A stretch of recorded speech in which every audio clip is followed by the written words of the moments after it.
नमस्कार दोस्तों, स्वागत है आप सभी का एग्जामोलाइसिस पे। तो दोस्तों, इसके पहले मैंने आपको प्री हिस्ट्री पूरा कंप्लीट प्री हिस्ट्री पढ़ाया था। मैंने आपका स्टोनेज पूरा कंप्लीट करवा दिया था इसके पहले वाले वीडियो में।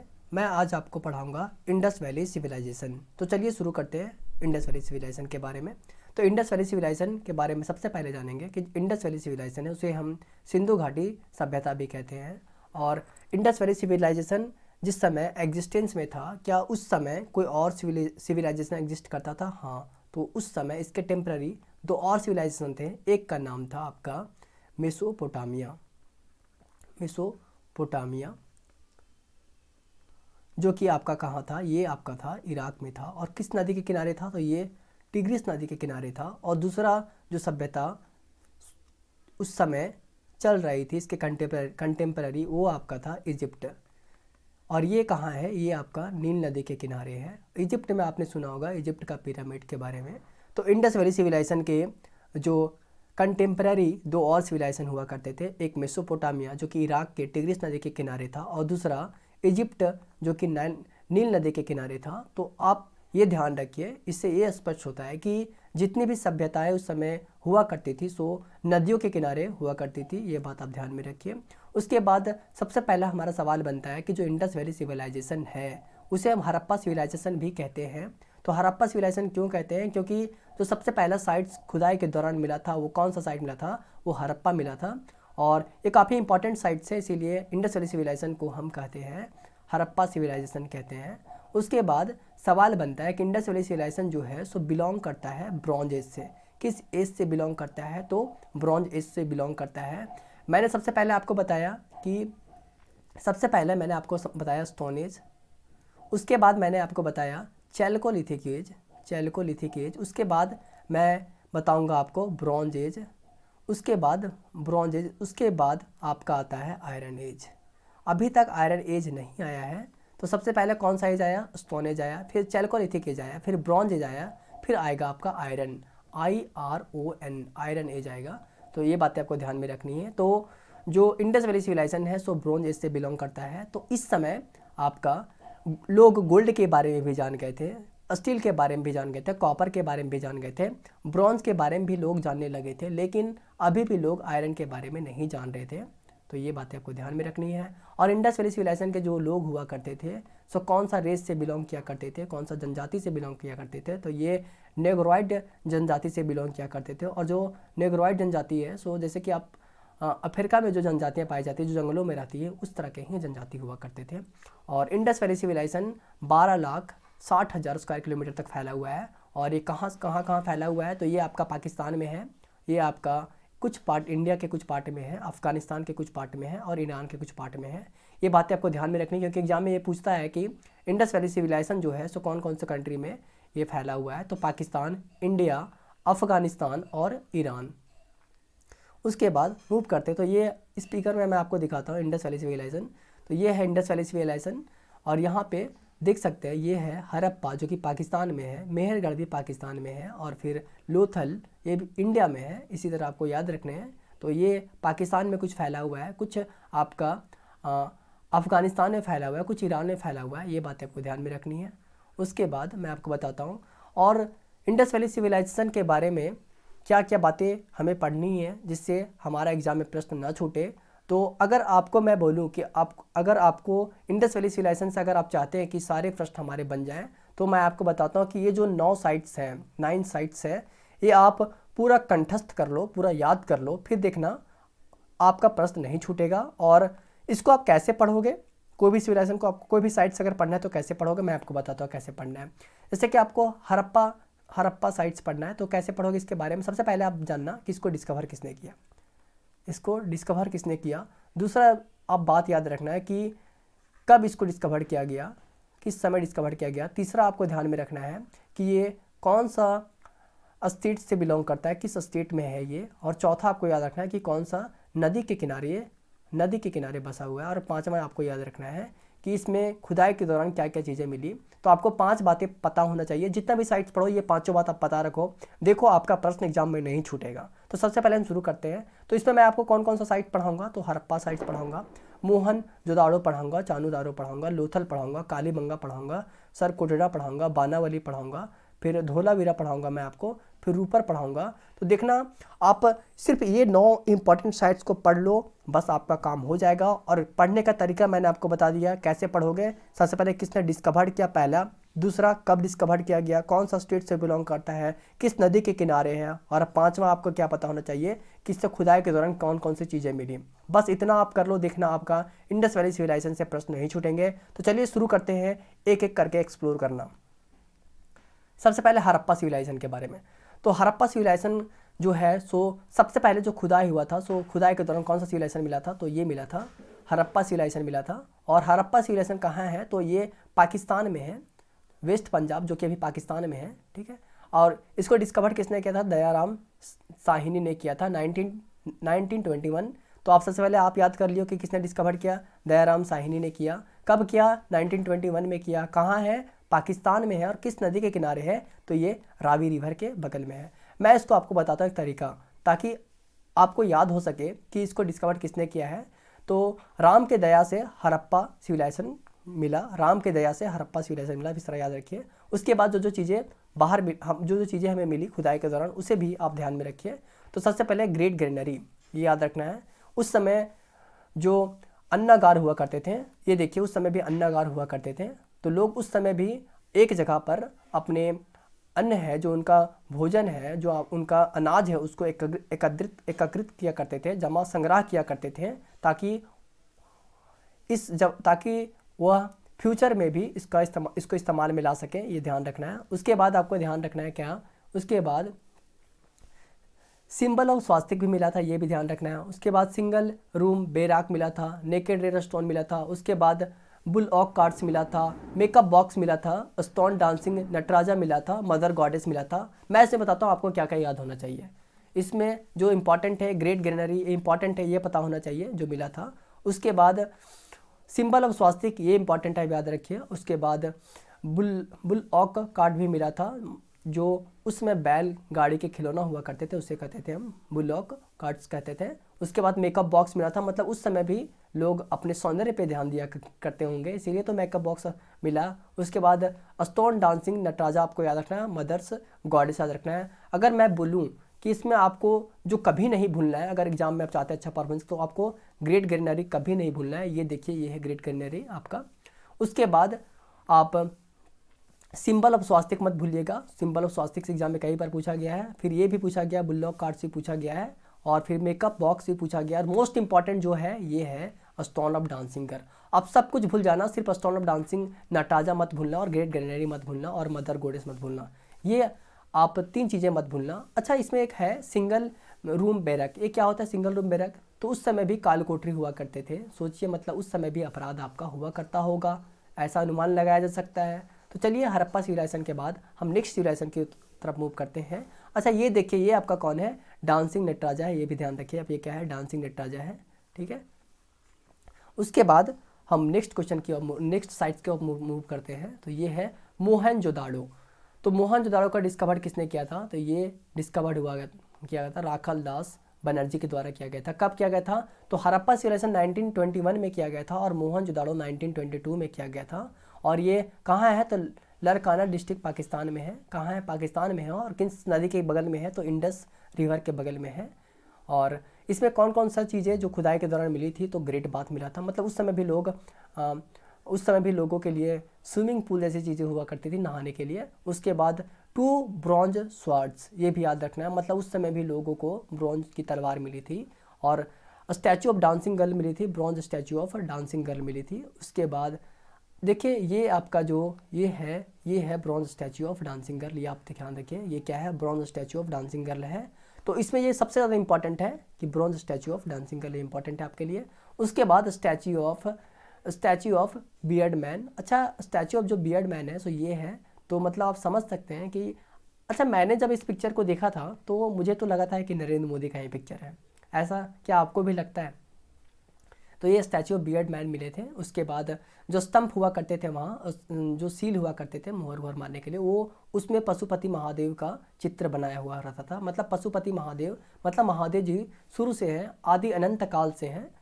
वुवेन क्लोथ मतलब वहाँ पे बिनी हुई कपड़ाएँ मिलती, मतलब बिनी हुई कपड़े मिलते थे। उसके बाद एडवांस सिटी हुआ करता था, टाउन प्लानिंग हुआ करता था, ड्रेनेज सिस्टम हुआ करता था, रोड हुआ करता था और असेंबली हॉल हुआ करता था। मैं इसमें फिर आपको बताता हूँ कि इंपॉर्टेंट आपको कौन कौन से पता होने चाहिए। ये देखिए, ये पशुपति महादेवा का पिक्चर है, ये है पशुपति महादेवा का। एक्चुअली यहाँ पे ब्लैक इसलिए है क्योंकि जब ये खुदाई हुआ था उसमें ये टूट गया था, इसका ये पार्ट अलग हो गया, इतना पार्ट नहीं मिला था, तो ये इतना ही है। उसके बाद आपको पशुपति महादेवा याद रखना है, ये पहला है, बहुत इंपॉर्टेंट है। ग्रेट बात आपको याद रखना है। और मैं बोलूँ आप सब कुछ भूल जाना, लेकिन सिर्फ एक चीज़ मत भूलना, तो मैं बोलूँगा bronze statue of dancing girl. तो bronze statue of dancing girl किस में था? तो आपका था मोहनजोदाड़ो में था। बस आपको इतना ही याद रखना है, ये आप कभी मत भूलना है क्योंकि एग्जाम में बहुत बार पूछे गए हैं। चलिए तो नेक्स्ट साइड की ओर मूव करते हैं। अब आता है चानोदारो। चानोदारो का डिस्कवर किसने किया था? तो NG मजुमदार ने किया था। कब किया था? 1931 में किया था। और ये कहाँ है? पाकिस्तान में है। और कौन सा रिवर के बगल में है? तो इंडस रिवर के बगल में है। तो अभी तक हमने इंडस रिवर के बगल में 2 साइट्स पढ़ चुके हैं, एक मोहनजोदाड़ो पढ़ चुके हैं और चानोदारो भी पढ़ने वाले हैं। और यहाँ पे क्या क्या चीज़ें मिली थी? तो इंक पोर्ट मिला था और यहाँ पे विथाउट सिटाडल था। मतलब सिटाडल क्या होता है? तो देखिए, सिटाडल क्या होता है? Upper part of the city. जैसे कि ये सिटी है और कुछ अपर पार्ट में बसे हुए लोग हैं, मतलब कुछ लोग यहाँ बसते हैं और कुछ लोग जो हैं सो यहाँ बसते हैं, ठीक है। कुछ लोग यहाँ बसते हैं और कुछ लोग वहाँ बसते हैं। तो जो lower part of the city में बसते हैं उसे लोअर सिटाडल कहते हैं, और जो upper part of the city में बसते हैं उसे अपर सिटाडल कहते हैं। मतलब सिटाडल क्या होता है? जो upper part of the city होता है उसको सिटाडल कहते हैं। तो जितने भी साइट्स थे हड़प्पा सिविलाइजेशन में, इंडस वैली सिविलाइजेशन में, सब में सिटाडल हुआ करता था। लेकिन एक चानोदारो ऐसा सिटाडल था, उसमें ऐसा साइट्स था जिसमें एक भी सिटाडल नहीं हुआ करता था, ये भी ध्यान रखिए। तो मैं बोलूँगा चानोदारो आपको सिर्फ एक बातें ध्यान में रखनी है, तो आप ये नहीं भूलना सिर्फ विथआउट सिटाडल, इसमें सिटाडल नहीं हुआ करता था। तो नेक्स्ट स्लाइड की ओर मूव करते हैं। तो ये आपका चौथा जो साइट्स है वो कौन सा है? लोथल। बहुत इंपॉर्टेंट है क्योंकि लोथल से एग्जाम में क्वेश्चन पूछे जाते हैं। तो सबसे पहले लोथल का खोज किसने किया था? SR राव ने किया था। कब किया था? 1953 में किया था। ये कहाँ है? गुजरात में है और भोगवा रिवर के बगल में है। और इसमें कौन कौन सी चीज़ें मिली थी खुदाई के दौरान? तो सबसे पहले आपको याद रखना, आर्टिफिशियल ब्रिक डॉकयार्ड मिला था। मतलब लोग उस समय बंदरगाह जो बनाए थे वो बनाए थे, मतलब खुद बनाए थे, लोगों ने बनाया था बंदरगाह। इससे पता चलता था उस समय ट्रांसपोर्टेशन हुआ करता होगा एक देश से दूसरे देश के बीच में। और पोर्ट सिटी भी कहा जाता है, लोथल को क्या कहा जाता है? पोर्ट सिटी भी कहा जाता है। उसके बाद टेराकोटा शिप। अच्छा, मैं आपको बताता हूँ टेराकोटा होता है क्या है। सो टेराकोटा क्या होता है? एक मिट्टी है, जैसे कि मिट्टी का टुकड़ा है आपके पास, तो अगर आप इसमें पानी डालोगे तो पानी जो है सो मिट्टी के अंदर नहीं जाएगा, ऐसा हुआ करता था। इसका प्रॉपर्टीज़ था टेराकोटा का। और दूसरा प्रॉपर्टीज़ था कि अगर यहाँ पे पानी है तो ये पानी के अंदर नहीं डूबेगा, मतलब ऊपर तैरेगा, ये नहीं डूबता था। तो टेराकोटा का लोग इसलिए शिप बनाया करते थे। और टेराकोटा का स्टैचू भी था, ये देख सकते हैं स्टैचू, हॉर्स का स्टैचू था टेराकोटा का। मतलब टेराकोटा किससे रिलेटेड? लोथल से रिलेटेड है। और उसके बाद कंपास भी हुआ करता था, जैसे कि लोग अगर ट्रैवल करेंगे तो कंपास का यूज़ करेंगे ही। अगर एक समुद्र से अगर लोग व्यापार करते तो वहाँ पे समुद्र में जो टेराकोटा शिप हुआ करता था उसमें कंपास का यूज़ करते थे। बहुत बड़ा अचीवमेंट है ये। और वहाँ पे चेस लाइक गेम भी हुआ करता था। आप सोचिए, चेस जैसा गेम हुआ करता था, मतलब मानसिक रूप से काफ़ी विकसित हुआ करते थे ये। और राइस ग्रेनरी भी था और स्टम्प भी हुआ करता था, डबल बैरियल, ये बहुत इंपॉर्टेंट है। वहाँ पे जो कब्र मिला था उसमें देखिए कि डबल बैरियल, मतलब कि 2 लोग हुआ करते थे, कब्र में 2 लोग हैं, एक ये है और दूसरा एक ये है। इससे ये प्रतीत होता है कि इससे क्या प्रतीत होता है कि उस समय भी हो सकता है सती प्रथाएं, जैसे सती प्रथा जैसी प्रथाएं हुआ करती होगी, तभी तो दो कपल एक साथ में कैसे हो सकते हैं? आखिर रीज़न तो यही हो सकता है, ऐसी कोई प्रथाएं होंगी। लेकिन ये आप नहीं कर सकते हैं कि पुरुषों सती प्रथा था कि मतलब कि पुरुष मरेंगे तब महिलाओं को साथ में मरना पड़ता होगा, या तो फिर महिलाएं मरेंगे तो पुरुषों को मरना पड़ता होगा, ये नहीं कहा जा सकता है। लेकिन हाँ, ऐसा सोचा जा सकता है कुछ समय भी मतलब ऐसी कुछ प्रथाएं होगी, तभी तो 2 कपल एक साथ देखने को मिले हैं। तो आपको इसमें याद क्या क्या रखना है मैं आपको फिर से बता देता हूँ, जो इंपॉर्टेंट है, मोस्ट इंपॉर्टेंट है। एक पोर्ट सिटी, लोथल क्या है? पोर्ट सिटी आपको ये पता होना चाहिए। उसके बाद डबल बैरियल आपको ये पता होना चाहिए। 2 बातें आप याद रखिए, आपका काम हो जाएगा इसमें। तो नेक्स्ट स्लाइड की ओर मूव करते हैं। 5वां में जो है सो कालीबंगा। तो कालीबंगा को किसने डिस्कवर किया था? अमलानंद घोष ने किया था। किसने किया था? अमलानंद घोष ने 1953 में किया था। ये कहाँ है? राजस्थान में है और ये घाघर रिवर के बगल में है। उसके बाद इसमें जो इंपॉर्टेंट चीज़ें मिली थी खुदाई के दौरान वो क्या है? ब्लैक बेंगल। ये तो ब्लैक बेंगल आपको कालीबंगा से याद रहेगा, मंगा से याद रह जाएगा। उसके बाद प्लॉ फील्ड मतलब प्लॉड फील्ड मतलब कि जो जुता हुआ खेत मिला था, और फिर टाइल्ड फ्लोर मिला था। अच्छा मैं आपको बताता हूँ एक तरीका, मैं बताता हूँ इसको याद रखने का। जैसे कि जो प्लॉट फील्ड है, ठीक है, मतलब जुताई होगी खेत को, तो देखते होंगे अगर रूरल एरिया से बिलोंग करते होंगे तो जब खेतों की जुताई होती है तो उससे चूड़ियाँ मिलती है, बहुत कुछ मिलती है जो कि मिट्टी के अंदर होती है। तो उससे बेंगल्स मिली, टाइल्ड फ्लोर मिला, मतलब कि मार्बल्स की जो फ्लोर होती है वो मिला, ह्यूमन हेड मिला।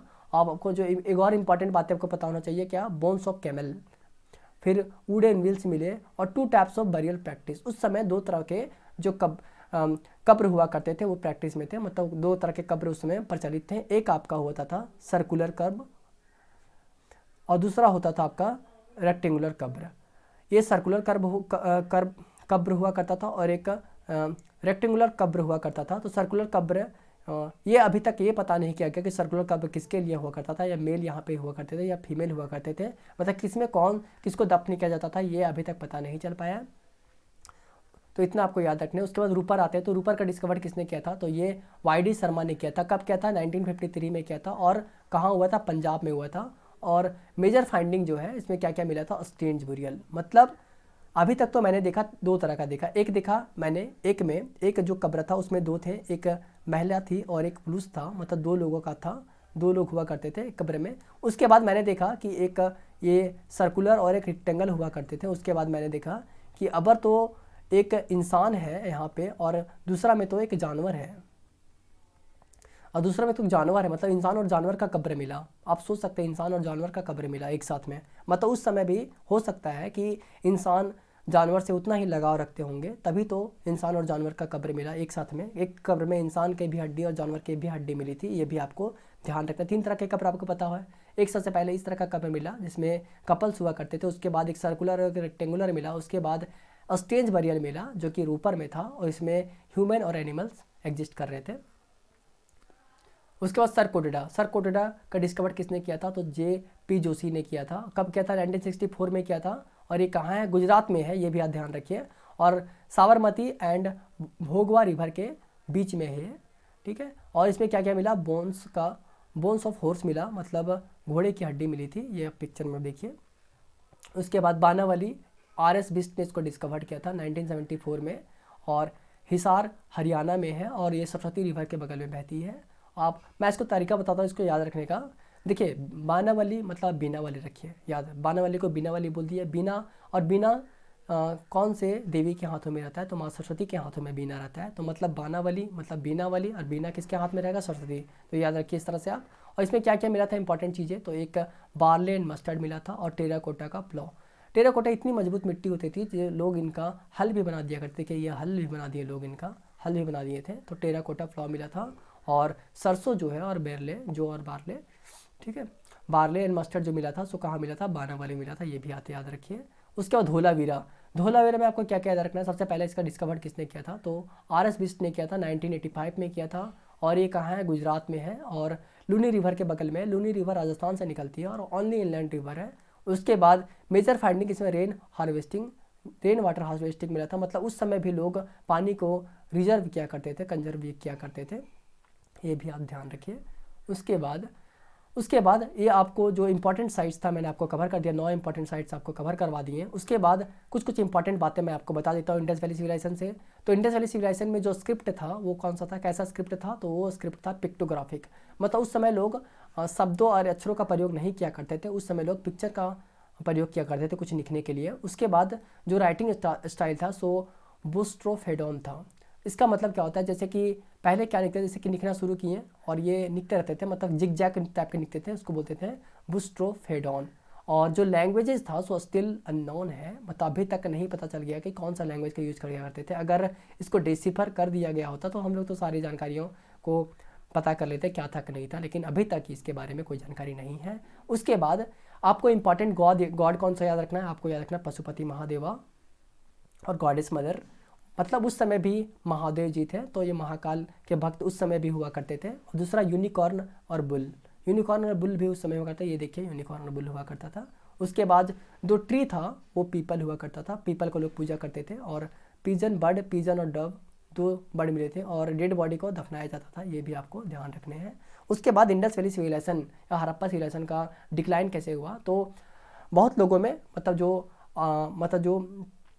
लोगों में, बुद्धिजीवी लोगों में ये विवाद, सब अपने अपने तर्क देने लगे। तो फिर 4 कंक्लूजन तैयार करके लिखा गया। तो सबसे पहले बताया गया कि due to decrease of soil fertility, मैं नहीं मानता हूँ, मुझे ये उतना दमदार नहीं लगा। Due to decrease of soil fertility. दूसरा due to increase salinity of water, मतलब इसे बताया गया कि जो पानी उसमें नमक की मात्रा बढ़ गई थी, ये भी हमें उतने नहीं लगा। हाँ, नेचुरल क्लैमिटी भी हो सकता है, नेचुरल क्लैमिटी हो सकता है। और तीसरा जो है आर्यन इन्वेजन, लोगों का मानना है कि सेंट्रल एशिया से मतलब आर्यन लोग आए और सारे लोगों को मार दिए, एक एक लोगों को चुन चुन कर इंडस वैली सिविलाइजेशन को मार दिए, ये भी। तो दोस्तों ये आपका हो गया पूरा कंप्लीट इंडस वैली सिविलाइजेशन। तो दोस्तों मैं उम्मीद करता हूँ आपको अच्छा लगा होगा। दोस्तों आप इसको एक बार रिवाइज कीजिए और देखिएगा दोस्तों, इससे बाहर क्वेश्चन आपका नहीं पूछेगा। तो थैंक यू दोस्तों, जय हिंद, जय भारत, मिलते हैं नेक्स्ट वीडियो में।